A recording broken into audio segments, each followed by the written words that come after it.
Dinaluhan ng iba't ibang motorcycle rider groups ang isang public hearing na inorganiza ng Davao City LGU para talakayan ang modification mufflers o ang pagbabago ng tambucho sa mga naturang sasakyan. Naritong ulat ni Jaira Mondez ng PTV Davao. Mas nabigyang linaw ang usapin sa modification o pagbabago ng mufflers o tambucho sa Davao City. Kung kailangan ng modification. Nagsagawa ng public hearing nitong Lunes ang Davao City LGU sa pamamagitan ng Davao City Council. Dumalo ang iba't ibang motorcycle rider groups, kabilang ang chairperson ng Road Safety Advocates of the Philippines na si Bonifacio Bosita.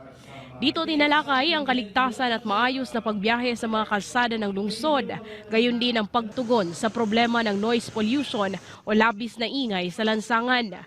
Lumutang ang panukalang probisyon sa ilalim ng Muffler Regulation Ordinance of Davao City na naglalayong pahintulutan ang paggamit ng modified o aftermarket mufflers ng mga motorista sa Davao City. Gayunman, kinakailangan itong sumunod sa standard regulations ng Land Transportation Office o LTO, partikular sa maximum allowable noise limit na 99 decibels.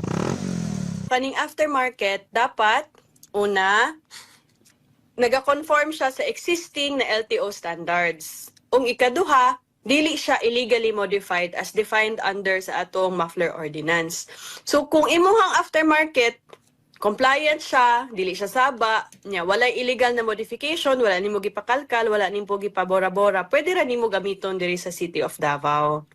Samantala, nananatiling ipinagbabawal ang mga iligal na tambucho gaya ng kalkal, bora-bora, open pipe, drag pipe at iba pang hindi otorisadong modifications. Katong time na naa ang Transport and Traffic Code 2012, tama pa siya, accurate pa siya. Pero with the passage of time, isipa 14 years na, Grabe, no? nagbago na jud, nagbago na on the ground, nagbago na ang mga motor, mga sakyanan, pati mga mufflers. So kailangan na jud siya tukion, tan-awon kung unsay pwede na to ibag-o para mas makatabang sa situation karon. Nilinaw ni Councilor Luna Acosta na noong August 2025, isinulong ang pag-amyenda sa Comprehensive Transport and Traffic Code of Davao City na nabuo pa noong 2012. Nauunawaan naman ng lokal na konseho na may ilang motorista na walang kakayahang bumili ng stock pipe dahil sa mataas na presyo nito. Kaya may ilang modifications na maaaring gawin sa kanilang tambucho basta't sumusunod sa pamantayan ng LTO. Ikinatuwa naman ito ng ilang motorista sa Davao City. Siyempre ako nagagamit ng pagbuga aftermarket. So sa muang side, okay na po na sa mua. Siyempre wala na kababa pag mag-Antugag City sa mga inana. Gasunod ko kay akong dala ron kay stock man tanan. Namo kay kuan ma'am, time nga maguba gyud ang tambutso, ang stock. Need man juga mo ilis og tambutso gud. Kay mahal man ang stock, ang standard.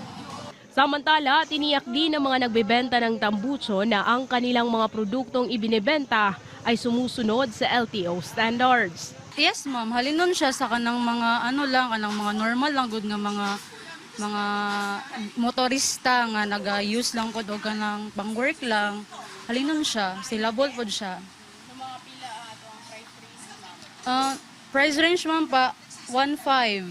Ang panukalang ordinansa ay hindi lamang sumasaklaw sa mga motorsiklo, kundi pati na rin sa mga tricycle, passenger cars, public utility vehicles at maging sa mga truck na nag-ooperate sa Davao City. Mula rito sa PTV Davao, Jaira Mondez para sa Pambansang TV sa Bagong Pilipinas.